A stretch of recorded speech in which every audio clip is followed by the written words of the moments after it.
You are now about to be regaled with a few brimming soup plates of duck soup, consisting of tasty, topical tidbits concocted by those princely purveyors of mad mirth and furiously funny farce, the four Marx Brothers.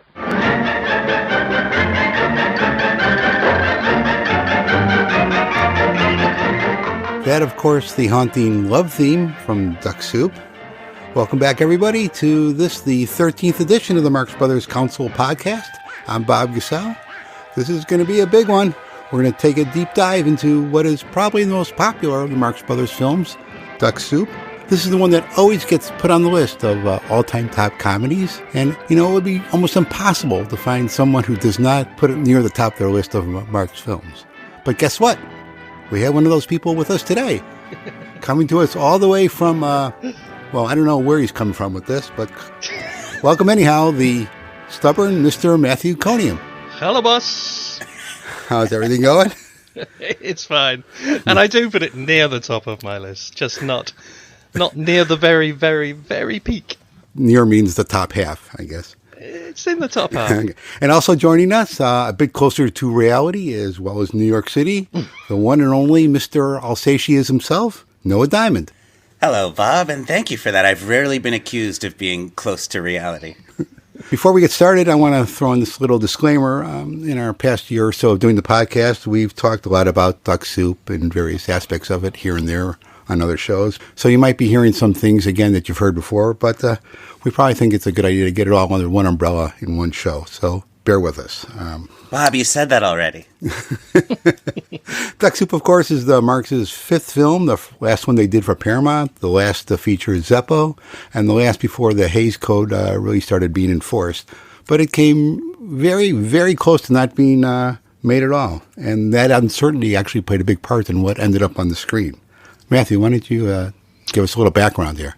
Yes, it was a slightly chaotic and long drawn-out process. The important thing to remember is that whilst it was being planned, the Marx Brothers were actually suing Paramount for $205,000, which they claimed was still owing from the profits of Monkey Business. So it was a fractious and tense kind of working background.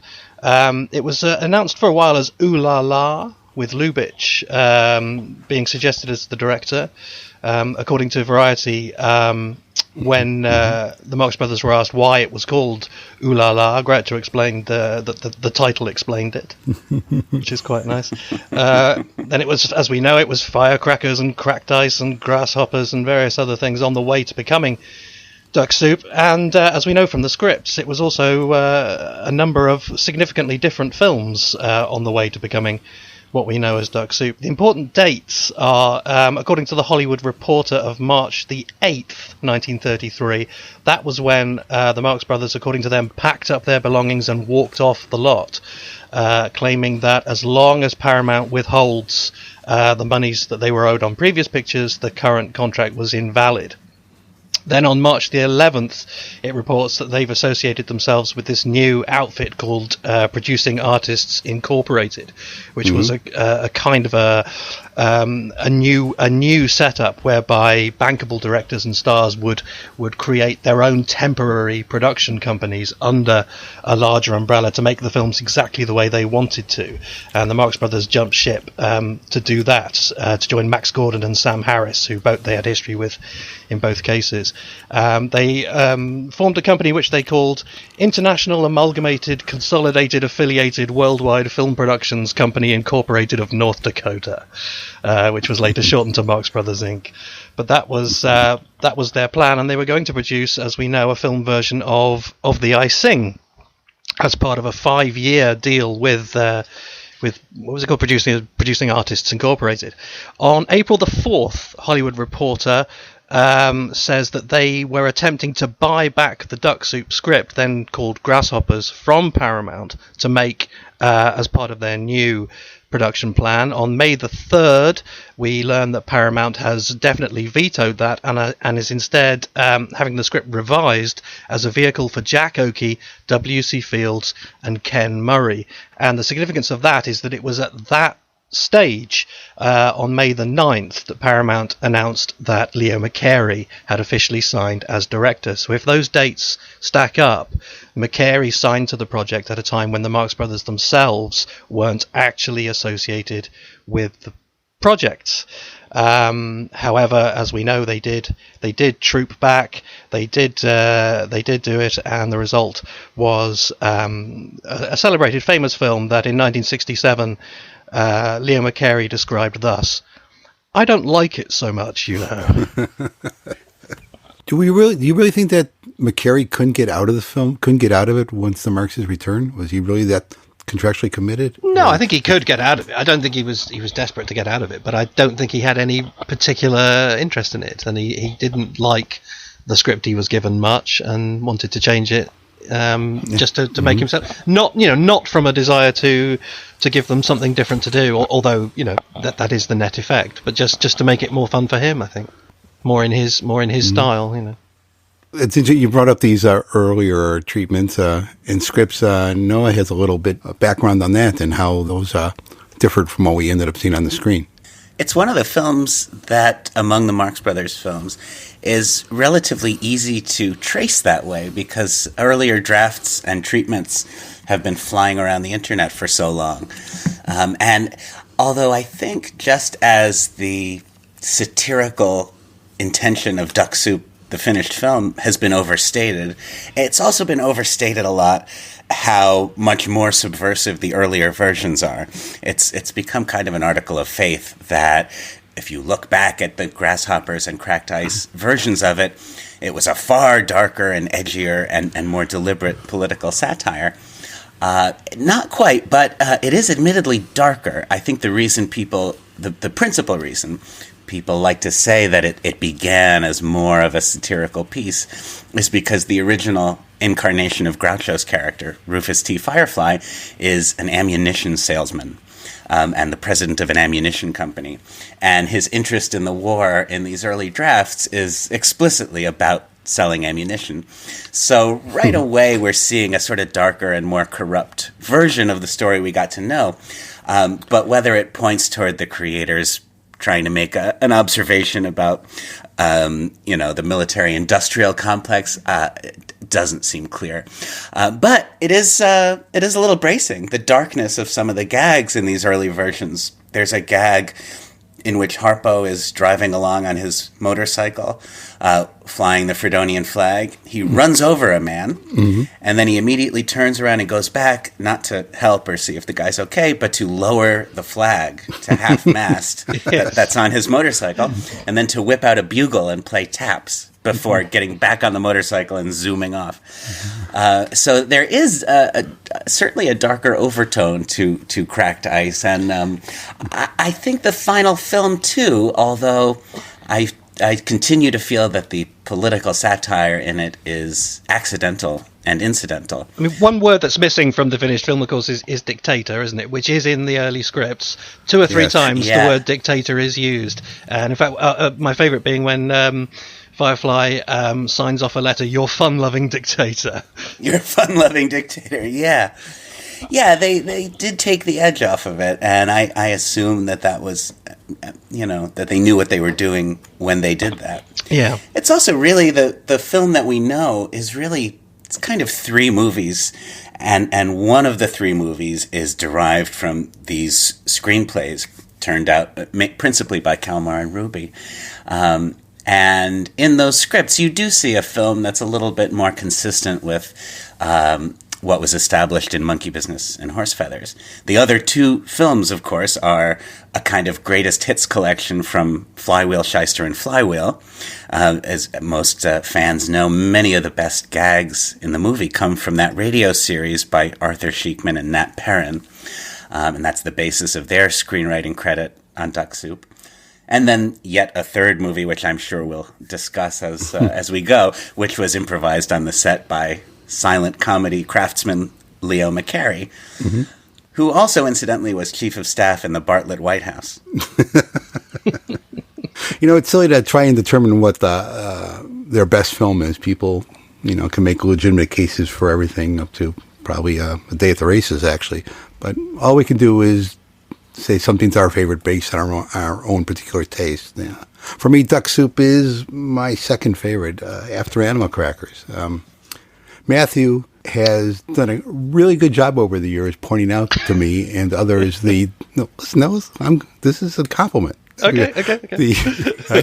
Pointing out the differences in the Marx humor in this film and how it doesn't really fit in with what they had done before. And he uses that as a basis for why he thinks it's below some of the others. Well, I respect that and can understand that. However, I see these differences as a positive. We'll get into them more as we go through the film specifically. You know how the big store is billed as the Marx Brothers and Tony Martin? Well, this one should be billed as the Marx Brothers and Leo McCarey because it's really a true collaboration. It's like when Phil Spector produced the Ramones. It's not typical Marx's and it's not typical McCarey, but it's a chance meeting of both these icons and great talents when they're both at their peak, and I think we should be grateful that we have it. Yeah, it's a hodgepodge. It's remnants of these other scripts and the radio show and McCarey's improv. It's incoherent. The editing is sloppy. Wide shots don't match close-ups. Bits of gags and storylines that were abandoned remain on the fringes. It's really a mess. And discussing the logic and motivations of each scene and character is sort of pointless. But we're going to do it anyhow because we've seen it so many times that we can't help but notice things. Many times on the Facebook group, people have asked how the Marxes would have fared doing shorts. I think Duck Soup gives us an answer. Yeah. Yes. Premises that would have taken 4 minutes in Animal Crackers are done here in like 45 seconds. Yeah. I prefer them slow, you see. That's part of the reason. I would be mad if I said, I didn't like something because of things that were different about it if I found it hilarious. I mean, I genuinely don't find it as funny. Otherwise, would have no problem with any changes if I thought they were great. But no, I like them. I like them being very methodical and inescapable. It's interesting with Duck Soup that although it does have a faster pace than the other Marx Brothers movies generally do, it also does have more entire scenes that I don't know that I ever need to see again, which I can't say about the earlier Paramounts. Generally I like this movie better than you do, Matthew, and not quite as well as you do, Bob. I think I'm in the middle, but some of the silent comedy sequences that we are inclined to maybe criticize as being uncharacteristic. One difference between those and the more traditional Marx Brothers scenes is they don't reward repeated viewings quite as much. I did think the lemonade and peanut stand business was pretty priceless when it was new to me. But on repeated viewings, and I'm now into the hundreds of viewings of Duck Soup, that stuff is unlikely to get me to crack a smile now. Mm-hmm. Yeah, but they didn't make the film for repeated viewings. They were making to get the best reaction out of the first and possibly only time you'd seen it. So that's true. Not really fair to criticize it for that. They made them just for me. But the kind of attention we pay to these films is largely because they do reward repeated viewing. I mean, obviously we're treating this as, the Marx Brothers canon in general, as eternal art. And it was intended as, more as disposable entertainment. But by that criteria, we could put the whole thing to bed. I was just going to say, thinking particularly there of the peanut stand scene, one less controversial observation, something that's very different, I think, from the previous ones, is there's a hell of a lot of exteriors, isn't there? There's an awful lot of natural light. For instance, that peanut stand scene, I can't imagine that being done outside of a studio in the previous ones. But they're in lovely Los Angeles late afternoon light, aren't they? Maybe they needed to do that because of the fire going on inside that peanut stand and it being turned over. That's one of the things that makes it feel very Hal Roachy in places, isn't it? The kind of lots of daylight scenes. Yeah, I think so. I think that is McCarey too.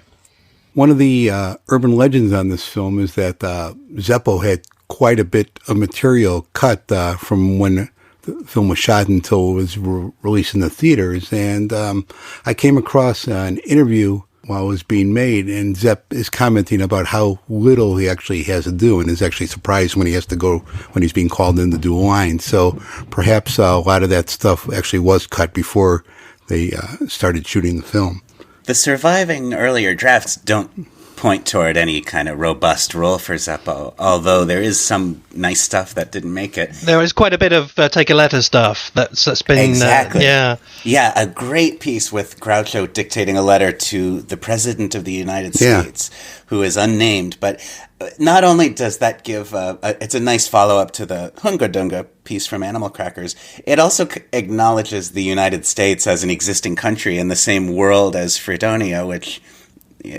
suggests a slightly different world than the one in the movie. Yes, and it's one of my favourites as well. The take out the deer, take out the mice. I think that's very, very funny. It's a pity to lose that. Also, did you noticed that Zeppo is given the sequence in the film about you have to offend him to start the war, which in the early scripts is Chico's scene. So it's almost like somebody clocked that Zeppo had almost everything lost, and they kind of changed that to toss him a bone almost, just to give him something. It wasn't a particularly rewarding comic sequence for Chico to do, so they switched it to Zeppo, I think, just to give him some screen time. It does make more sense for Zeppo to play that advisory role, and in the earlier drafts too, as in Horse Feathers, Zeppo is Groucho's son. His name is, I think, Bob Firefly. Mm-hmm. And while we're talking about names changed, of all the things that are different in the earlier scripts than what we have, the single thing that I most mourn is the fact that in some of the early drafts, Ambassador Trentino is called Felix Frankenstein. I can't explain why, but that tickles me. The idea that he might have been called Felix Frankenstein, I think is wonderful. Yeah, he might have been another Dr. Steinberg. And his country is not Sylvania, but Amnesia. Amnesia, yes. So any other overall thoughts on this before we start diving in? No. I'm ready to dive. Okay. We're in the theater. Previews from upcoming films are shown, and a cartoon, maybe a newsreel, maybe a short, and now comes our feature presentation. That fades up, and we see an NRA logo. It's from the National Rifle Association, which obviously these days gets mistaken for the National Rifle Association, which is actually sort of understandable considering the amount of rifles that are in this film. But actually, it's refers to the National Recovery Administration, a Depression-era relief act by FDR. Do either of you know the British film critic Mark Cousins? He did a series which I think made it as far as America, called The Story of Film. Very earnest chap. He famously did I think either a Facebook post or something. He announced that he was watching an early Paramount film, and he was amazed to see that it was sponsored by the National Rifle Association, and he wondered, has anybody done any research into this organization's links with early Hollywood? And there was an awful lot of discussion about, was he joking or not? And I think the consensus was that he actually wasn't. So I think it does need to be pointed out that it isn't the National Rifle Association at all. Although we should note that currently the National Rifle Association does actually endorse the film, so they've taken to it kindly. We then go to the opening titles, and I'm sure no one these days has a problem with the image of ducks being boiled alive. No, almost certainly tied by their feet to the bottom of the tank. No, seriously, it doesn't look like the ducks are really in any discomfort. The small flame that we see seems like it's far away from them, or maybe it's even a split screen process shot, but I haven't lost any sleep over it. But it is very literal, though, isn't it? I mean, Monkey Business and Horse Feathers had comparatively fanciful titles, but they didn't make us look at animated monkeys or flying horses. So we established that we're in the country of Fredonia with its wonderful flag with a very small F in the middle. It's the country Fredonia, not the town in New York State. I'm sure many of you are confused by that. But it's beautiful town. Apparently the government is on the verge of another collapse. The only thing that will save them is yet another $20 million loan from the wealthy widow, Miss Gloria Teasdale. Actually, in the Paramount radio show made during the production of the film, Miss Teasdale is the widow of the former president, but that's not stated in the film, so I wouldn't make it canon. Well, she tells Groucho, "Promise me you'll follow in the footsteps of my husband." She's the widow of it's on the newspaper. It says Chester Teasdale, doesn't it? I don't know if it says what he does, but what he was. She's obviously yes, what he did. She's obviously a high-ranking figure. Incidentally, all those jokes about I held him in my arms and kissed. I was with him till the end. I mean, obviously, people lived in more robust times in which the finger of mortality was more capricious. But bearing in mind her past history, it's a little bit uncomfortable, that, isn't it? Sure. Yeah. It's very game of her, I think, to do that. Mm-hmm. I mean, she always was, or often was, cast as a widow. I guess there are exceptions to that, but yeah, it seems to. In particular, the jokes about her husband dying and it being her fault. Yeah. Yeah. Margaret Dumont is back. It seems so natural now, but think about it. At the time, Maggie basically was still a relic of their New York stage days, which they seem to have consciously left behind in Monkey Business and Horse Feathers. So it'd be interesting to know exactly how they came up with her coming back. Did they write the part and figure she'd be great for it, or did they consciously decide we need to get Maggie back in the film? I tend to think that she's floated back on a generous cloud of animal crackers. I think the whole of the opening scene is very much modelled on animal crackers, and she sort of came irresistibly with those memories, I think, from Calma and Ruby. If she wasn't available, would they have hired somebody else to play the part? Would they have written out the character? No, it's a chicken or the egg thing. Yeah, that's an interesting alternate world where someone else plays her part. Well, Mrs. Teasdale is obviously concerned that she won't get her money back, but she decides to go ahead and give the money anyhow, and under the condition that the current president steps down. Yes, and this is the first of her appearances, isn't it? Where she is essentially a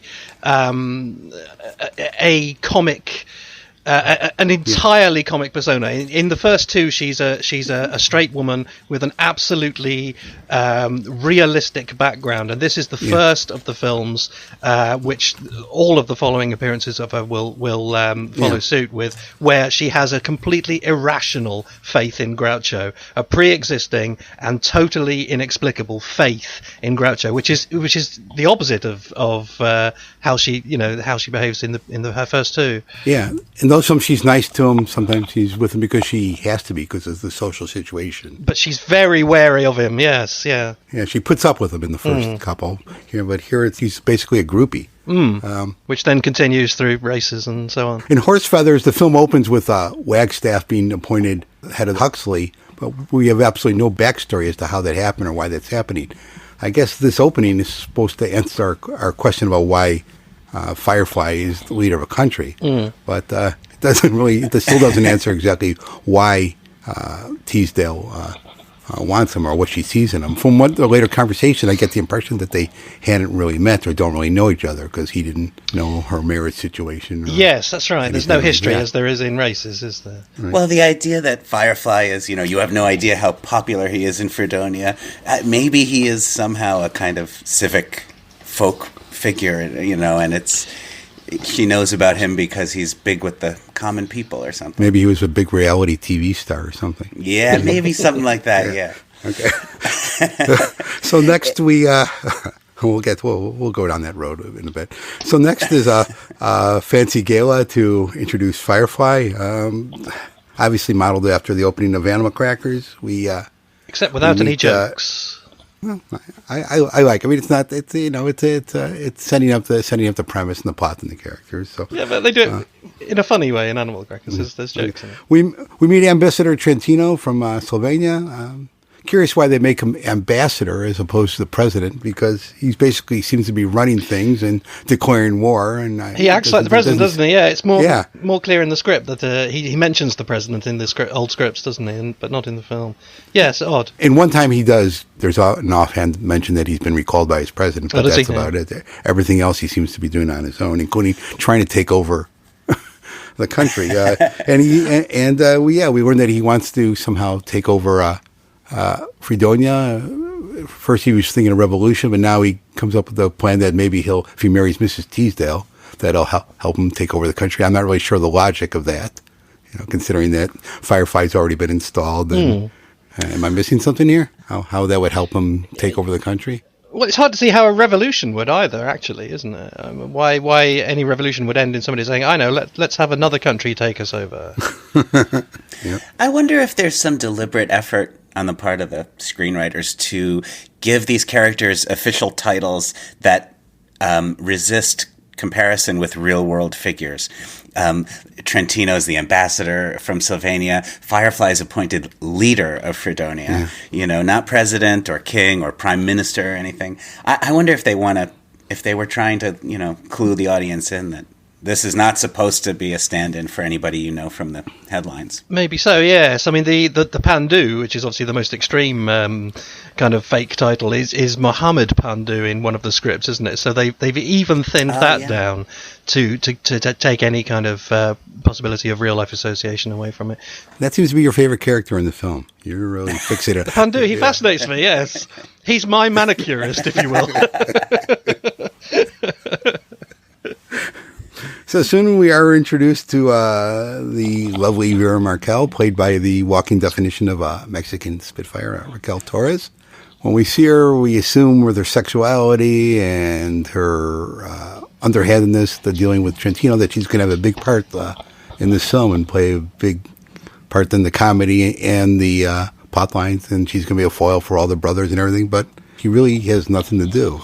Obviously, the part was much meatier in earlier scripts, but by the time we get to the final cut here, she really serves no purpose other than for me to look at her low-cut dress frame by frame and see if I could see anything unusual there.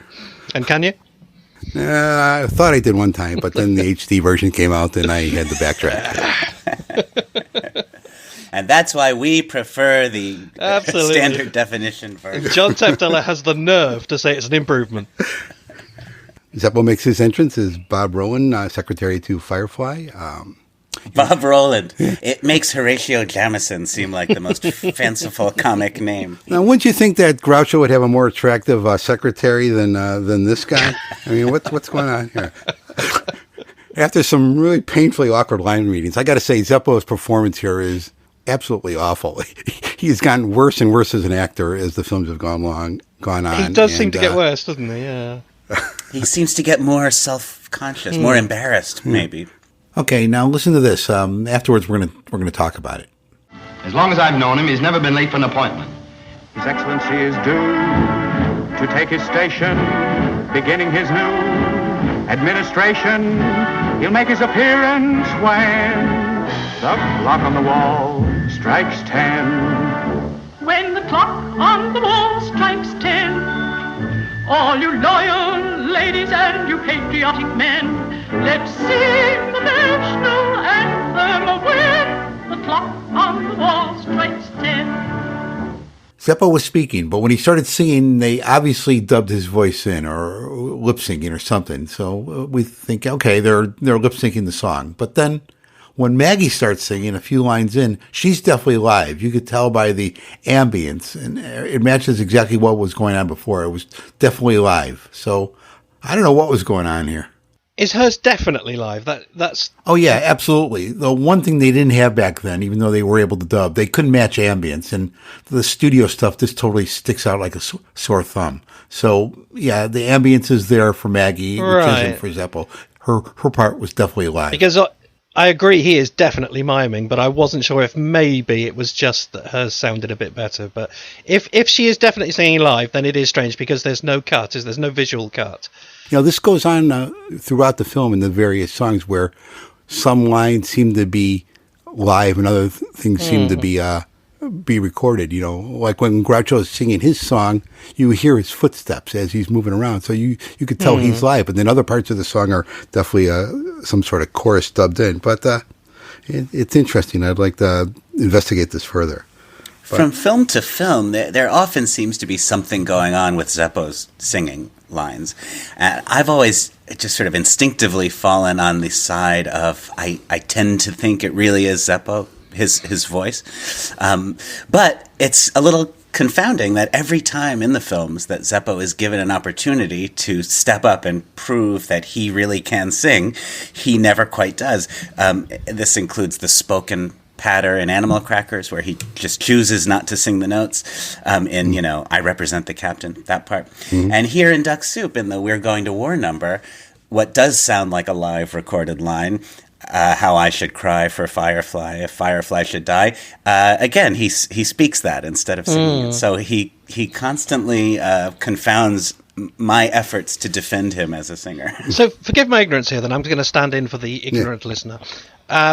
When Maggie sings her line and she's singing it live, the music that we hear, is that recording of the music being played in that room behind her and they're mixing it live? Or, could it be that they had a recording with Zeppo's part already on it but not anybody else's? Absolutely, yeah. It's extremely possible. Maybe he just said, "Look, I'm not really confident doing this. Can I record it first, and then I'll mime it?" And I'm sure we're going to have some of the experts chime in and tell me how ridiculous I am, and here's what they did. But all I know is that some of it is live and some of it isn't. How they got to it, I'm open to any suggestion. So anyhow, I know Matthew's not a big fan of this, but I love the pageantry of this and them, with the big fanfare waiting for Groucho to come in. I've seen this in a theater with a neophyte audience, and they're people are on edge. Like, how's Groucho going to enter? What's going to be his funny entrance this time? And when it just hangs there and he doesn't enter at all, you could absolutely you could really hear the air let out of the room. Like, well, what's going on? Where is he? When we've seen it 1,000 times, obviously the power of the moment is gone. But it really worked for the audience that hasn't seen the film. And that, as it turns out, his bedroom is right above this main hall. I think that holds up as pretty funny stuff. His bedroom is right above the main hall, which he accesses by sliding down a fire pole. Mm-hmm.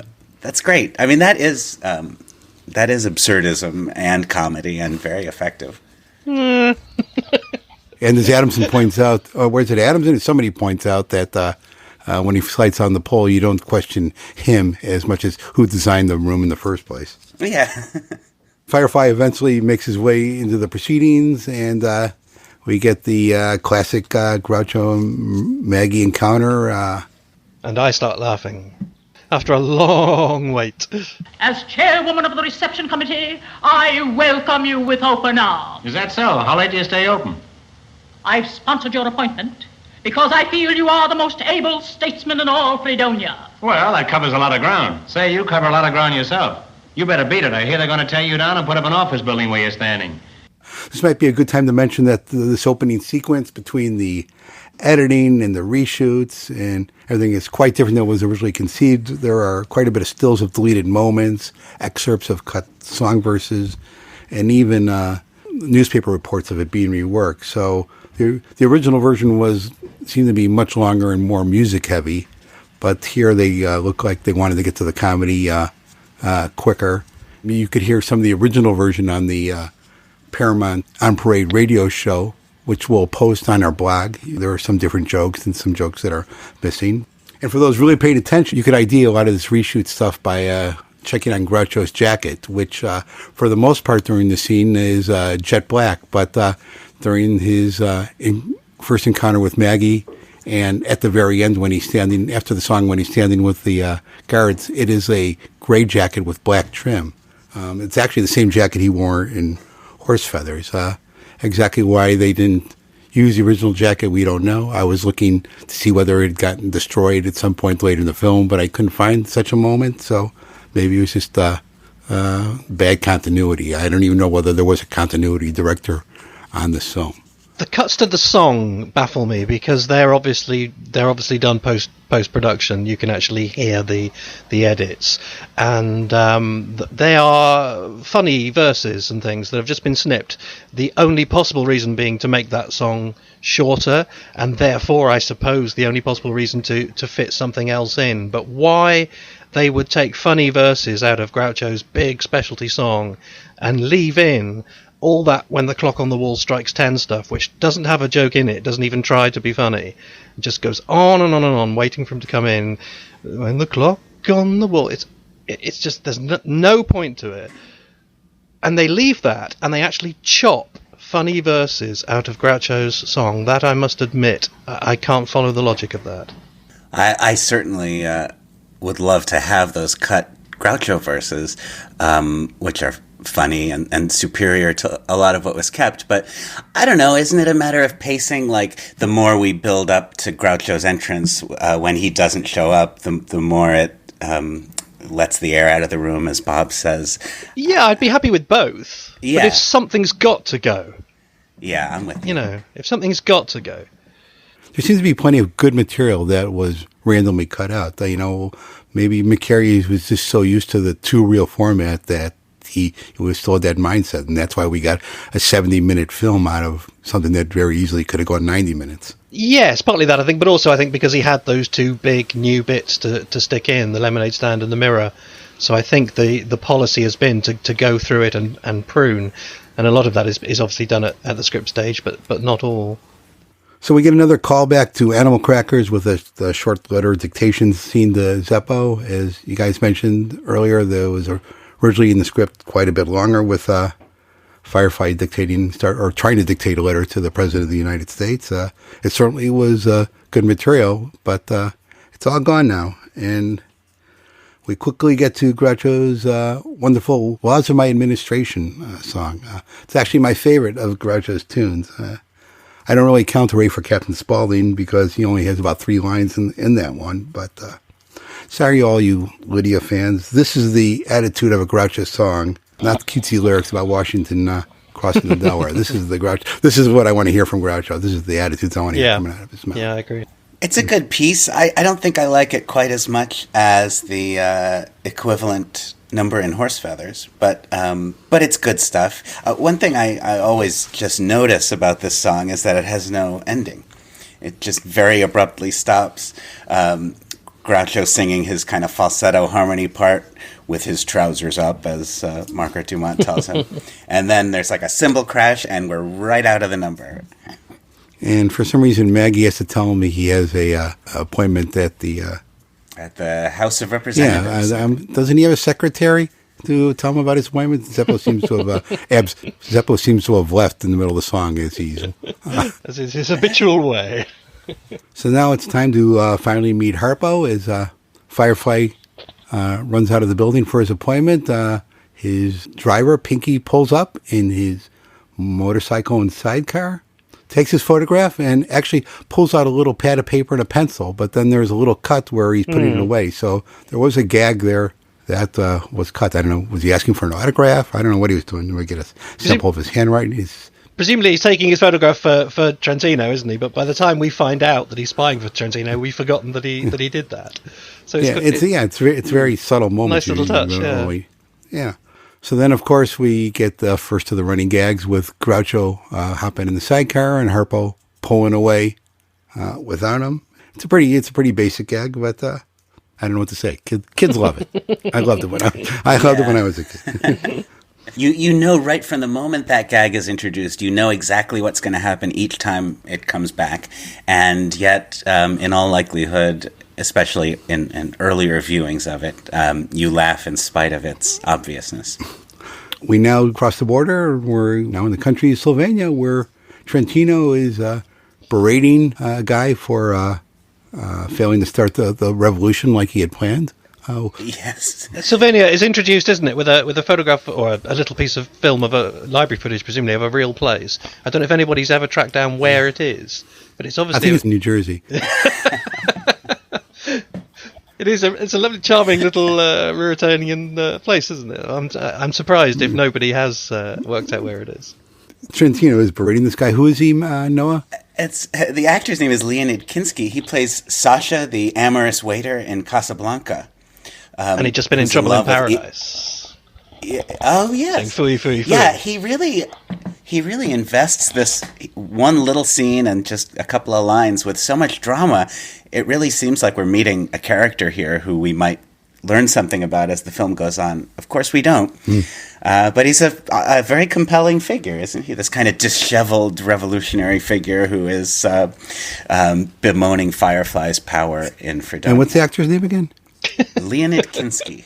I was interested to learn that he was actually in the pilot episode of Hogan's Heroes, but chose not to continue in the part because he did not find it funny or appropriate.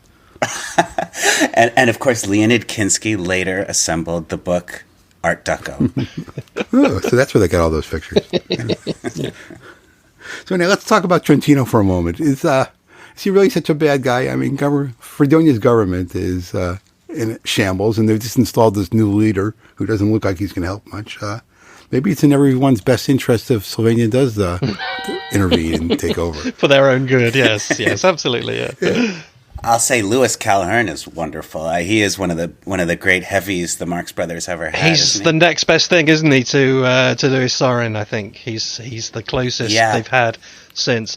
I love that there's the bit when Chico says he gets mad because he can't read. He says, "No, I see." Really lovely, and it really reminds me of Chandler. It's got an N at the start. No, I see. Really good. He's good value all through, isn't he? This is a lovely scene, isn't it, with Chico and Harpo? Great scene. Chico's whole speech about spying and shadowing on Shadow Day is one of the great absurd Chico runs, and it seems like the direct inspiration for his speech about flying across the ocean in their next film. Absolutely. Actually, before the guys come in, we get a historic moment when the secretary announces him. Let's listen to it. Ambassador, Ciccolini and Pinky are here. Oh, yeah. We get Chico's name, or at least a variation of it, pronounced correctly. It's true. Because it would be Ciccolini. It's interesting that despite the fact that he just bawled out this failed agitator, that Trentino is so forgiving to Harpo and Chico, despite the fact that they totally failed on their mission and that, they're harassing him there. He should be more upset.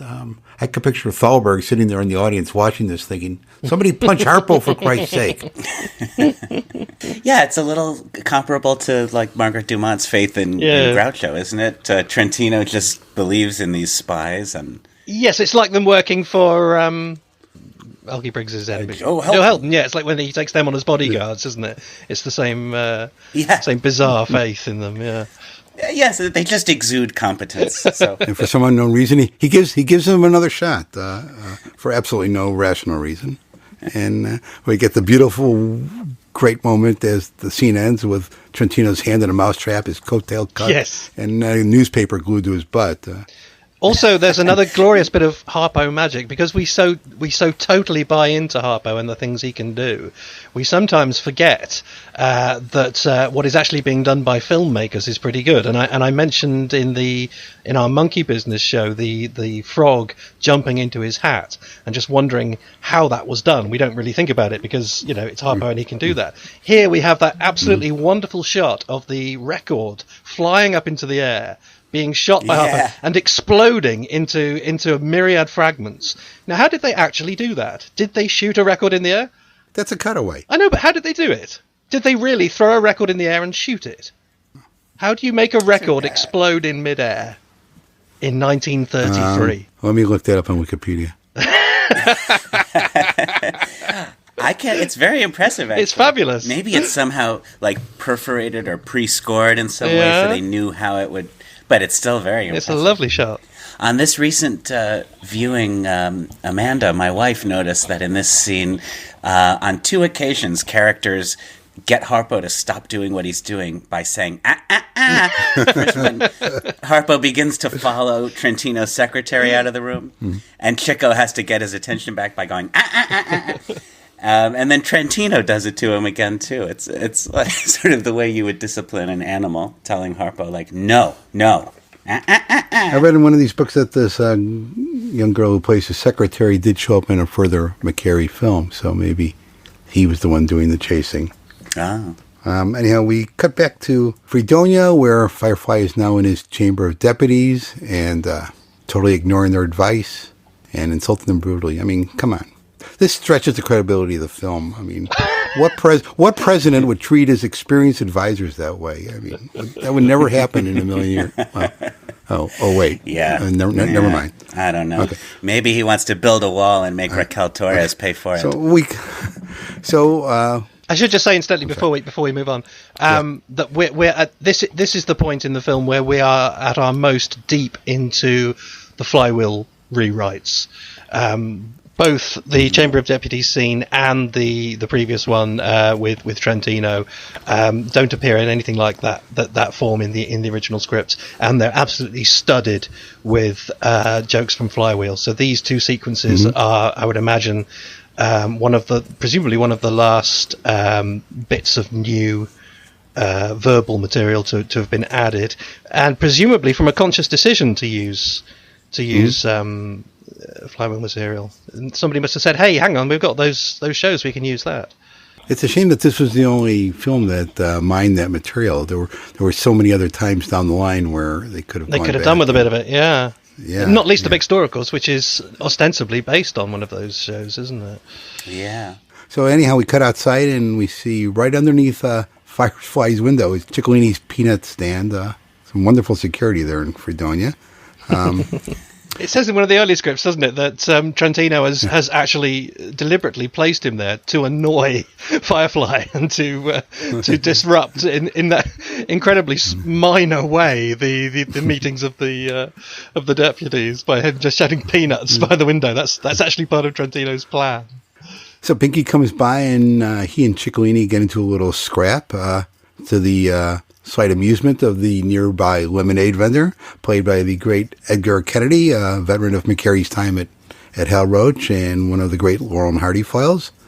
When the scrap spills over towards Kennedy's lemonade stand and starts bothering him and his customers, he tells Harpo to back off, and that's pretty much enough to set him off. Mm-hmm. He tries to pickpocket him, cuts his pocket out with the scissors, gives him his leg, and then engages him in a variation of the classic hat switching routine from the Laurel and Hardy days.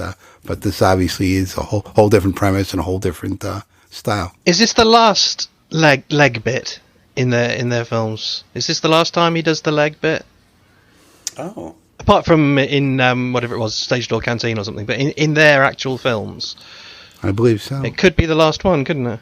Chico does it as well here. Yes, he does. Yeah, very nicely. And it's also one of the last times that we get the signifying "What's the matter? You no speak." One of the last times that he doesn't rather than can't speak, isn't it? Because obviously Chico would know if he couldn't, so he obviously can.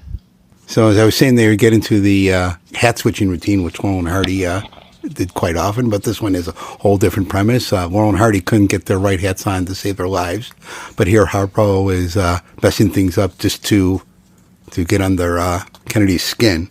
So it plays totally differently. It plays into their character, and I love the timing of it. I love when Harpo is handing Kennedy his hat, then drops it just as Kennedy's reaching for it.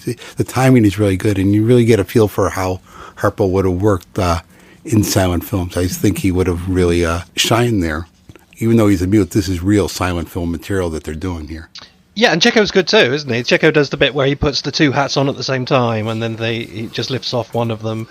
So they're both as good as each other here, I think. It's expertly performed. I mean, it's very competently done, and along with a couple other sequences in Duck Soup, it is indeed an old idea, but with a refreshing new Marxian spin. But my complaint about this sequence is that Edgar Kennedy doesn't seem like a worthy victim for Harpo and Chico. They seem to be punching down in this scene. He's not pretentious. He's not powerful. He doesn't have any of the usual satisfying quasi-virtues of the standard Marx Brothers adversaries. I agree, yes. And I just find his bluster in this context a bit unwelcome, just a bit overdone.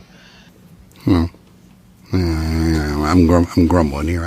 I have no problem with that. I think it's wonderful. You know, they really had no reason to go after Roscoe W. Chandler either, but they went after him. So. He's a fraud, isn't he?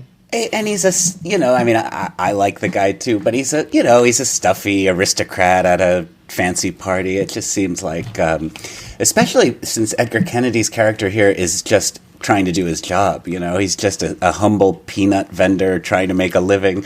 I don't know if he did something to deserve this onslaught. I might be more on board. Well, you got to remember these guys are spies, so maybe this is part of their master plan. Okay, there's a lot more underneath the surface here. I did want to mention that the song that Chico sings, and Groucho also throughout this, is a real piece called The Peanut Vendor. Peanuts! Hey! Peanuts to you! It's a Cuban song that was written by a guy named Moises Simons. It was first recorded in, a very Cuban name, Moises. And it was first recorded in 1927, but most popularly recorded in 1930. So it was quite, it was popular at the time Duck Soup was made. Then we have a very awkward transition from the peanut stand to another scene at the peanut stand. As Firefly pokes out the window and wants a bag. And they get to talking, and for some reason, Ciccolina gets called upstairs and is offered a job of Secretary of War. I mean, how are we supposed to believe this? I mean, a president offering a crucial position to someone totally unqualified just because he got a bag of peanuts? I mean, come on now. That would never... Oh, never mind. Now we get a good, but pointless Chico Groucho scene. There's a lot of good gags, though it doesn't really have the focus of some of their more iconic discussions. I love Groucho's fury at the end, though. Then we save money on chairs, and he just lunges at him, doesn't he? Kicks him out of the room. Very good. Then we get one of the rare Groucho Harpo scenes. Well, actually, I shouldn't say rare because we get two of them in this film. Yeah. It's highlighted by the famous tattoo gag that is done way better than it has any right to be done. I mean, it's quite breathtaking how believable it is even in 2019. I mean, it's just really well done. Yeah. It always gets a surprised reaction in the theater. And, of course, talking about this gag always warrants the mention of the original concept of it being an outhouse where the door swings open and a hand pulls it closed, which I guess would have been funny, but I don't think it could have been better than what we actually do get. The earlier draft of the screenplay makes a lot more out of Harpo being covered with tattoos, and there's a lot more gags and another sequence that was later cut that involves a lot of Harpo body art, and even makes you wonder if, I don't think it did, but you can't not think of Lydia the Tattooed Lady, because so much is made of Harpo being covered with body art. At one point, Harpo has the war plans tattooed on his back, and that's how they get them. But then, rather inexplicably, it gets showered off of him by rain, which is not the way tattoos are supposed to work. And there is also a mention of Washington crossing the Delaware, isn't there? Yeah, that's right. And also this extraordinary moment, which I'm sure you all joined with me in conjuring up terrifying mental images. This bit of stage direction. There is a terrific explosion, and all of Harpo's clothes are blown off him, leaving him in nothing but running pants and ladies' silk stockings. His body is literally covered with tattoos. Yeah, there was a whole sequence where Harpo, they're trying to recruit spies, and specifically attractive female spies, and they have a whole room full of young women, one of whom is Harpo in drag, coming to more or less audition for to become spies for Fredonia, and this process is overseen by Chico as the Secretary of War. So at the end of this tattoo gag, we get Groucho asking if he has a picture of his grandfather on him, and Harpo appears to turn around and seems like he's going to be pulling down his pants, but once again he gets stopped. So after Harpo leaves, Zeppo enters and gets perhaps the biggest laugh of his career. First laugh of his career, yeah. Intentional laugh when he reaches onto his head and sees that he only has half a hat, thanks to Scissor Crazy Pinky. He then advises Firefly to insult Trentino, like he needs to be told to do that. But he does that so Trentino will strike him and they could kick Trentino out of the country. And then evolves into a nice little bit about a dirty joke that apparently originated with Mrs. Teasdale. Finally, Groucho learns about Teasdale's garden party and makes his way off on Harpo's cycle and buggy again, and again gets left behind. The structure is interesting, isn't it? Groucho has a scene with Chico, then a scene with Harpo, then a scene with Zeppo. He sort of sees them one at a time. We now go to one of the rare location shoots in the Marx catalog, the fancy garden party Mrs. Teasdale is throwing. It's being shot at the, actually what's it called, the Jewett Estate in Pasadena. And that still exists, although private property, you could actually drive up to the gate and see the pathway where Harpo was riding his buggy. It was a popular filming location. Buster Keaton used it. It's still being used to this day for movie and TV locations. Groucho arrives, and note, we see his name being announced, and then cut away to the crowd. When we cut back, Groucho has already handed his top hat to the guard and is making his way into the party. What I think was cut here was a remnant of a running gag that was in earlier versions of the script where Groucho kept pulling a rabbit out of his top hat. Yeah. Yeah, it looks like it might have been cut here. But Groucho makes his way into the Redonian national anthem where we hear everybody singing, but we don't actually see anybody singing in typical McCarey fashion. And my favorite ever Marx Brothers close-up, the donut in... Oh, yes, I was about to bring that. Yeah, Groucho grabs a donut off a lady's plate, or takes a few steps and stops and dunks his donut in somebody else's coffee. But for some reason, McCarey needed to see an extreme close-up of the donut going into the coffee. It is kind of great, though, because it shows you that not only is he stealing someone's donut and dunking it in someone else's coffee, he's doing it so sloppily. He's so inconsiderate as to get coffee all over the hand of the person whose coffee he's borrowing. Just brazenly boorish and rude and awful. So Zeppo's plan backfires when Firefly insults Trentino, but Trentino does not strike him back. He's about to, but then he starts to walk away, and Firefly goes after him and ends up escalating the argument, and Firefly ends up striking him, possibly sending these countries into war. So that's what happens when you take advice from Zeppo. Mrs. Teasdale then tells Firefly she needs to speak to him, and Firefly says, well, they will later at the theater, but we never get a theater scene, do we? No, it's in the early draft. It's in the early draft, and it's very funny, isn't it? It's full of good jokes. I love the usher saying to Chico, I'm sorry, gentlemen, you have the wrong seats. And Chico says, that's all right, we're not enjoying ourselves anyway. What a great joke. Yes, and there, at one point, the question of where Groucho is asked, I think, by Mrs. Teasdale, and it turns out he's in Vera's dressing room, and she says, well, what could he be doing there? And Chico says, well, he could be playing solitaire, but I don't think so. So Firefly comes to Pinky's cycle, and for the third time, he says he won't get fooled again. And, of course, we all know what's going to happen, but McCarey executes this really well. And it does get a huge laugh every time I see the film in a public setting. Absolutely. And then what could be funnier than another go through of the sidecar gag? Some more of the lemonade stand. Well, I'm all for it. I'd watch an hour of this stuff. I love it. I'm sorry. And this time Kennedy's actually more deserving as he's grabbing peanuts without paying. So he warrants all the discomfort and tragedy that befalls him. That's true.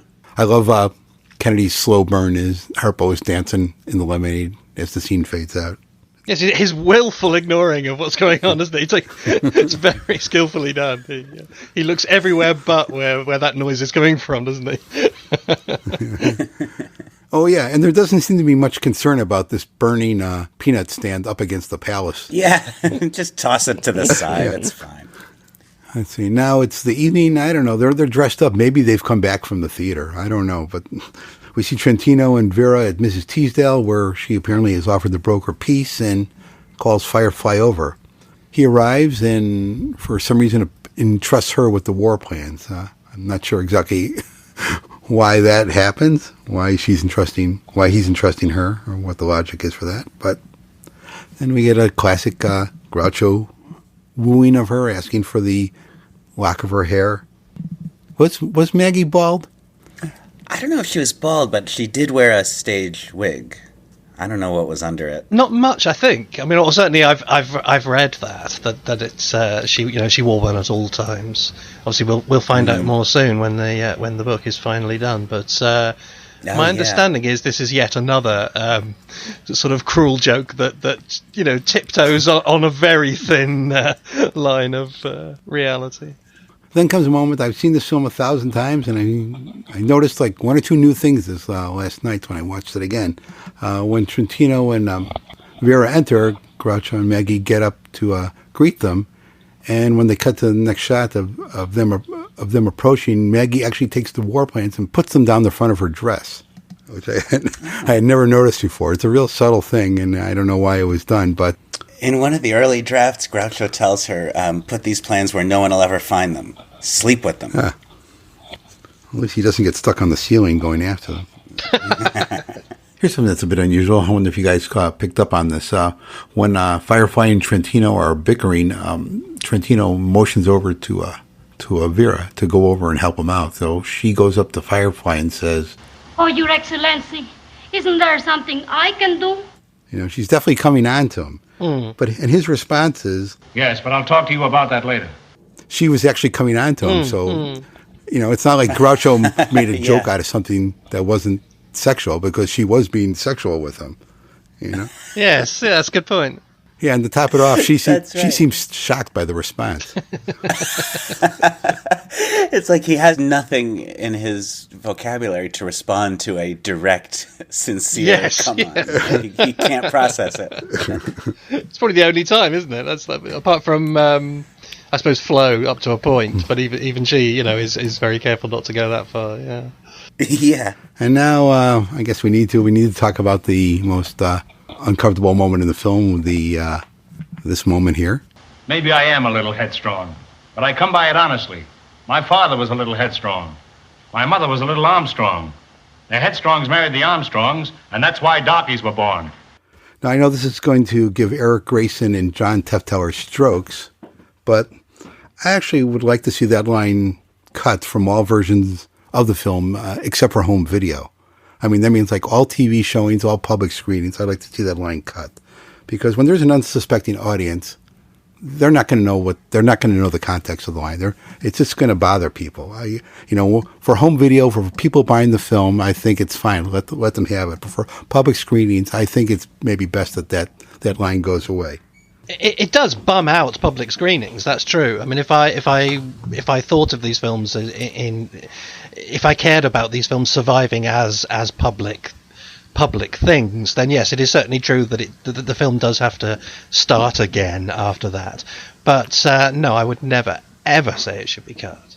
Yeah, well, like I said, it would, for every version that people would own, it would be there. It would just be for screenings where unsuspecting audiences or kids or people are seeing it. I could definitely see the logic in that. It's been done to other films.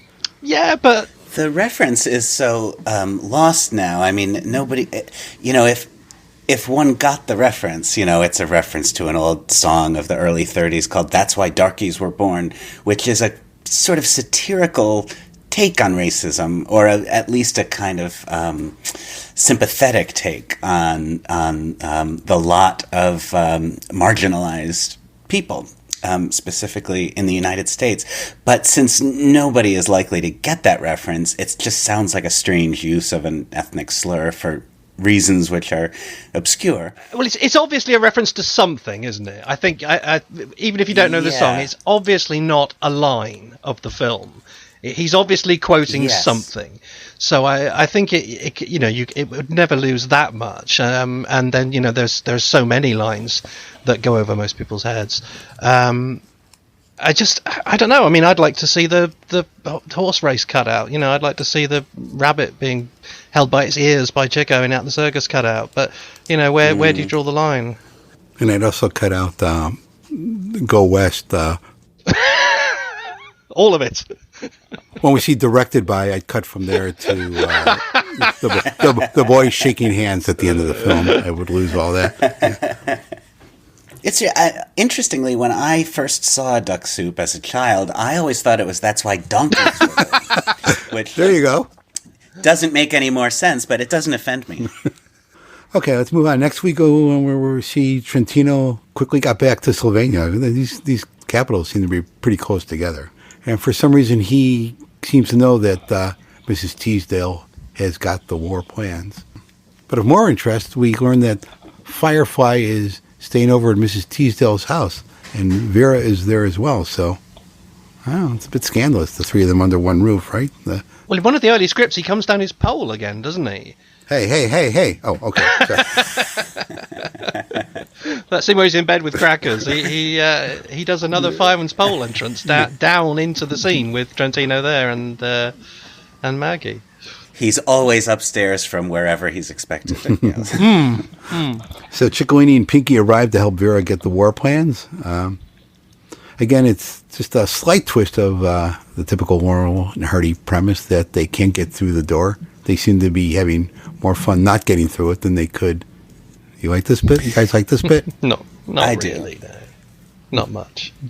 For me, this, and also I'm sure we're about to discuss the mirror scene. For me, they both of these are successful examples of the Marx Brothers doing uncharacteristic material in a characteristic way. And yeah, there's a sweetness to it that I can't resist. Just for the reason you say, Bob, they're having so much more fun not doing what they're supposed to be doing.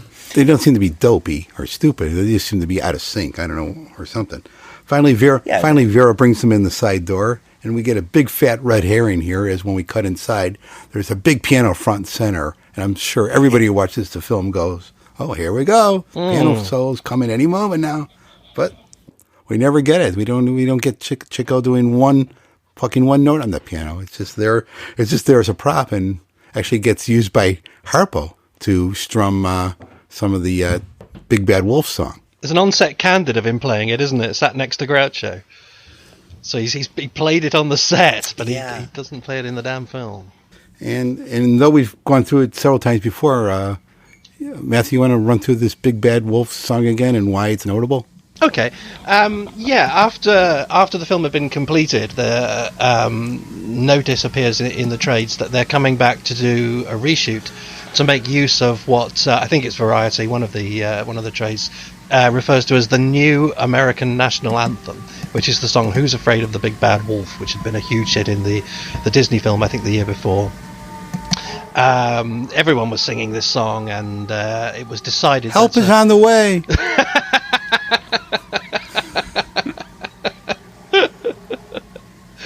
Very good. Everybody was singing this song, so it was decided to incorporate it into this film. We know that they did go and shoot something. We know that it didn't end up in the film. We know that the only trace of the piece is the little version of it, the tinkly version that Harpo briefly plucks piano harp accompaniment to, and we know that there are a series of stills featuring Groucho with women who don't appear in the finished film, who look a bit like shepherdesses, so that might have something to do with it. Other than that, we know virtually nothing other than that it was a tacked-on sequence. It involved the song. Groucho was apparently playing the Big Bad Wolf in it. And that's all we know, and almost certainly wisely it was taken out, but I'd love to know what on earth was in it, what they thought they were doing, and why they changed their minds. Also note a few minutes later we get another reference when Groucho is locked in the bathroom. So that's your game, eh? I'll huff and I'll puff and I'll blow your door in. Yeah. Oh, yeah. So Ciccolini and Pinky both overhear Mrs. Teasdale wake Firefly and ask him to come over and retrieve the war plans, and here we go. Chico locks Groucho in his bathroom, puts on a nightgown, cap, and luckily finds another pair of Groucho's glasses there. Along with a little bit of grease paint. Yeah, then, of course, as Matthew details in his book, the grease paint on the dressing table brings up all sorts of possibilities and questions. Although it has been suggested to me that it's an ashtray, and he's using ash. I must at least make that point has been made to me in response to that comment in the book. I think the jury's out, but it's a reasonable suggestion. Okay, let's not go down that rabbit hole. Harpo. Maybe Rufus T. Firefly is appearing in blackface this evening in performance. Harpo amazingly comes up with the same plan and finds another identical nightgown and another pair of Groucho's glasses, which he seems to have left all over the place. Too bad Zeppo didn't take part of this, because think about it, an unfunny Zeppo might have been the funniest one of them all. Yeah. And if we could have seen Zeppo in that makeup, it would tell us, make us feel slightly closer to the times that he went on for Groucho. Yeah. It is kind of a new idea in Duck Soup. It feels like in this sequence with Harpo and Chico making up as Groucho, and then later in the war sequence when they paint Groucho's face onto the vase that he or the big urn that gets over his head, they seem to be acknowledging that the Groucho makeup has become an iconic image. I don't think there's been a time previously in the films where Groucho's look is recreated that way.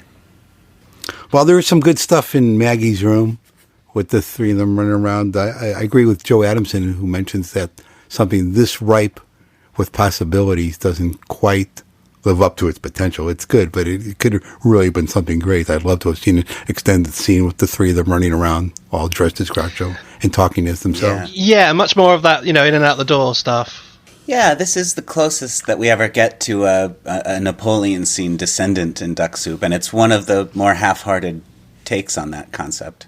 And like I said, and not that the material isn't good, it's just that it's so brief that it moves on way earlier than it needs to.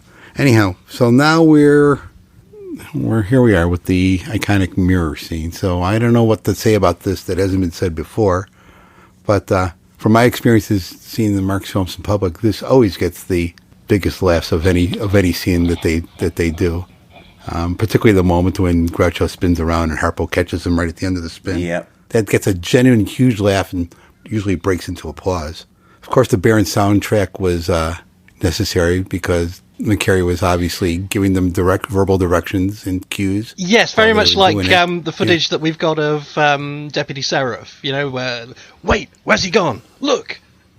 With over Harper's piece, you can hear the director cueing him there. Chico's vanished. So, hey, where's he gone? Look. You can just hear McCarey doing all that, can't you? But the thing about that is nobody probably ever noticed that until the film was on TV many years later. Because when you see it in a theater, there's no way you would notice that there's no sound, because the laughter would certainly drown out any type of footsteps or patter that would be going on. The only new thought I had this time round about the scene watching it, bearing in mind that the one thing that everybody does notice that kind of takes them out of it a bit, which is that he smashes the glass disappears, and there's, for some reason, this mirror is between two identical rooms. And everybody spots that. That's not me being a curmudgeon. So wouldn't it have just been easier if Groucho had come down to an actual entranceway between two rooms, catches sight of Harpo, and Harpo just freezes and pretends to be a mirror image as if it was a mirror? Wouldn't that have just been simpler? I guess that's true. Because Groucho's not intimately familiar with the layout of the house, so Harpo just makes him think it's a mirror, rather than actually smashing a mirror that disappears in an impossible position in the house. I also find it interesting that they didn't score this with music afterwards, some musical stings and everything. I don't think it would have ruined it, but might have been an interesting way to approach the soundtrack here. Yeah, I'm glad they didn't. There's the John Cleese program about comedy where he uses that clip, and they do score it, and it does spoil it, I think. Among other things, it's just an example of, we tend to place a very high value on the Marx Brothers material, and of course their best films tend to be the ones with the best material. But the mirror scene does remind us that even given a piece of material that they have no particular claim to, that's been done all over the place by everybody, it's a very standard comedic premise, and they're able to wring twist after twist out of it and turn it into something that's not only very much theirs, but notably builds on every other incarnation of it. I certainly agree with the point that Matthew and others have made that this is in no way a characteristic Marx Brothers scene. It's not something to show people to say this is what the Marx Brothers are all about.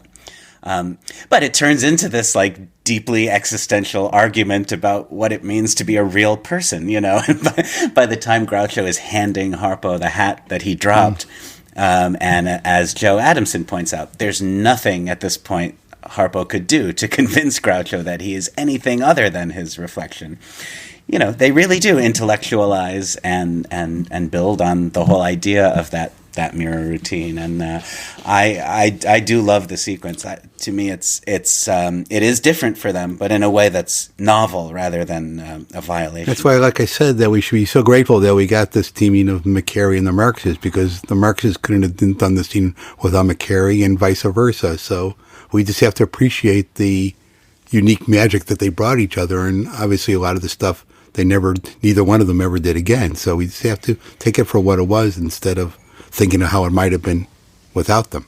Yeah, obviously it's very funny. I do like it. I find it very funny. But obviously I particularly like the characteristic touches where it undermines itself, like when they literally switch positions and yet still act as if the cover hasn't been blown. Then obviously when Checo blunders on twice, that's wonderful.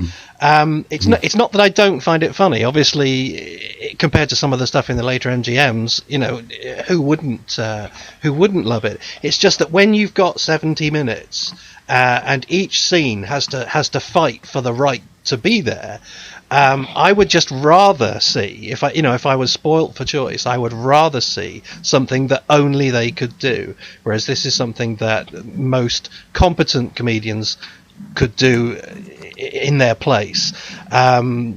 There's loads of really funny dialogue stuff in those scripts that's been taken out, I presume to make room, you know, to some extent at least, to make room for this. And I would just personally prefer to see that. It's not that I don't like this stuff particularly. I do. I think it's a very funny scene. But if we have to choose, as I said before with the cuts in the song, if we have to choose one or the other, I personally would choose the other. His email address is Matthew Coney.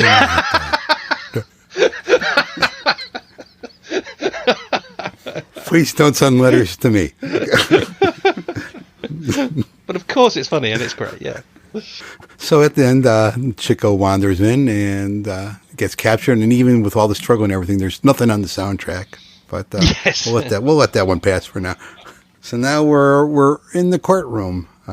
Chico's on trial, and for all those who lament the loss of the court scene at the beginning of At the Circus, let this be a lesson of how Groucho in the courtroom should go. Yes, or the courtroom scene in I'll Say She Is that nobody ever got to see. Of the 3 courtroom scenes that the Marx Brothers did in their career, here's the one that made it to film. And this is the other big flywheel scene. Yeah, and this is a lot, this one's full of puns and a lot of groaners, but unlike the groaners we get in the later MGM films, these are intended to be groaners. Mm-hmm. Ciccolini, give me a number from 1 to 10. 11. Right. Now I ask you one. What is it? Has a trunk with no key, weighs 2,000 pounds, and lives in a circus? That's irrelevant. Irrelevant? Hey, that's the answer. There's a whole lot of relevance in a circus. That sort of testimony we can eliminate. That's fine. I'll take some. You'll take what? Eliminate. A nice cold glass of lemonade. Hey, boss, I'm going to good. Yeah. Gentlemen, Ciccolini here may talk like an idiot and look like an idiot, but don't let that fool you. He really is an idiot. By the way, as we've mentioned many times before, there are several contemporary stories claim that Leo McCarey did do a cameo in the film, and the one other piece of information that we have is that he was dressed as a peasant. So starting at this point in the film, we do see a lot of peasants in the scene. So many of us have spent countless hours, way too many hours, analyzing frame by frame. And many of us, or you, Bob? Yeah. Okay, I've done enough work. I've done enough work for many of us. I've yet to find them. But I continue on the quest. Obviously, with all the cuts and reshoots and everything, it's quite possible that it never made it into the finished film. But I'm still going at it. And as you guys know, even last night I found another possibility that hasn't been ruled out just yet. So you never know. So, but if any of you want to join me, download the film, and I don't know how many thousands of frames there are, but I could use the help. Look for a drunk peasant. So, Trentino declares war. Once again, I didn't realize the ambassadors had that specific power, but this is a foreign government, so who knows? This is one of my favorite Groucho explosions. The way he works himself up into this state of indignation, and then as soon as he sees Trentino's face, so you refuse to shake hands with me. It's just really, it's beautifully done. It's Groucho at his sort of operatic best. Now comes the ambitious "This country is going to war" sequence, medley, whatever you want to call it. Here come the Ritz Brothers. There's all sorts of strains here that sort of defies explanation. I don't know what's going on with. There's a lot of people freezing in the background at various moments. Yeah. There's a lot of random stuff going on. I'm not sure what it all means, but I really enjoyed it, and apparently so did Woody Allen.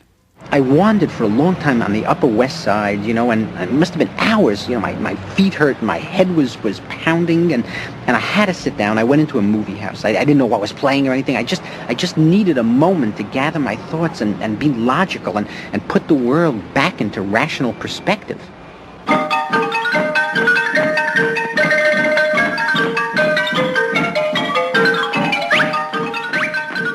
And I went upstairs to the balcony.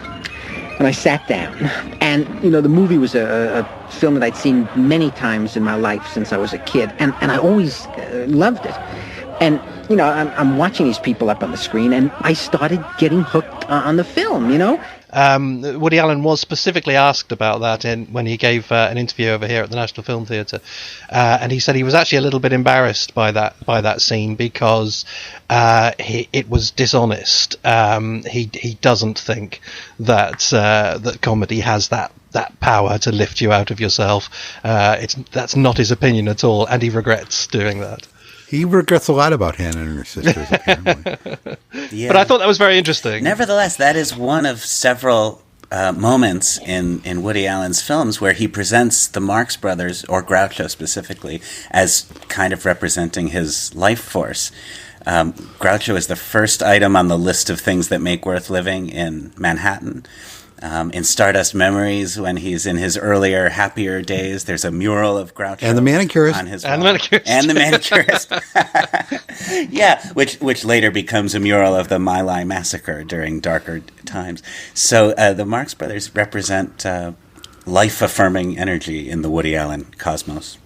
I do think that the We're Going to War number is the closest Duck Soup gets, maybe, to deliberate satire. Partly because it is so clearly a parody of certain kinds of musical number, and also because this sort of flippant take on American nationalism seems kind of exceptional for its time. And I wonder if it's maybe wouldn't have flown just slightly later in the Code era. Of course, it's tame by today's standards, but they really are making a mockery of the whole idea of patriotic pageantry. Any more thoughts on this extravaganza? I'm staying tight-lipped. I don't want to. Okay. I don't like it at all. Yesterday I liked it less than ever. I don't know what they're doing, messing about like that, pulling those faces. Okay, let's move on to the finale now. I don't care what you guys say. This is my all-time favorite Marx Brothers finale. A Night at the Opera is the only other one that comes close. But yeah, this is not obligatory. This is not just let's end the story. We have to figure out a way to end the film. This is the film going into another gear, and it's wonderful. There's good gags. Yeah, there's bad gags. I just love every moment of it. It has great energy. I even like Zeppo in his. Well, never mind. I love it. So talk me down. I would just say that it reminds me a little bit of the party scene in Monkey Business, in that it's full of good jokes and there are some absolutely great ones there. But there's no structure, there's no momentum. So it's very, very staccato, and it just trundles along and then it ends. Whereas something like opera, there's a shape to it. It just seems very bitty to me. A lot of it, I don't like. I don't like Helpers on the Way or Harpo going out with the sandwich board or those sort of things, And it just feels very bitty to me. But, that's not necessarily a problem, and a lot of it is funny. I gotta be honest, I do have a very big soft spot for this scene, as it was the first Marx Brothers film I owned Castle Films cut down This Is War, silent Super 8, and it was this war scene, and I always loved it and played it back countless times, so maybe that explains my affection for this all. Did it have dialogue subtitles, or did it just have the visual bits? Oh, yes, it did. Yeah, yes, it did. yeah. Yes, it did. But not a lot, but certainly enough to get the humor across. Let's start with the reveal of the brothers in revolutionary garb in Harpo's Paul Revere ride. I know this isn't one of your favorite bits, but I absolutely love it. I mean, despite his libido kicking in, Harpo doesn't forget his horse and goes back out and feeds him. Right. And I mean, is that it though? Is that you know, this one genuine? You know, I get why people might like the song, but this one just baffles me. Apart from that, or is that enough? What's good about this? It's just it goes on forever, doesn't it? And he's just nothing happens. I don't know what to say other than I find it funny. I love that he you know, this isn't the Harpo from Animal Crackers where he's spraying himself unconscious with. I mean, this is he's in full force here. He comes back in. He actually hops into the bed. He hops into the bed for this girl, and when she hears that her husband's coming, she doesn't act like somebody who's being attacked. She acts like somebody who's cheating. Yeah, her husband, or is about to. Like, oh my God, my husband's coming! Okay. Get in the bathroom! Get in the bathroom! And then obviously that incredible mental image of being Harpo with a naked Edgar Kennedy squatting over you and slowly lowering himself. On paper, this must have sounded like the most convoluted gag ever, with Harpo appearing out of the bathtub, you know, underneath him. But McCarey really pulls it off. I mean, it's a good trick shot, isn't it? Presumably there must be under the bottom of the frame. He must be stood up, mustn't he?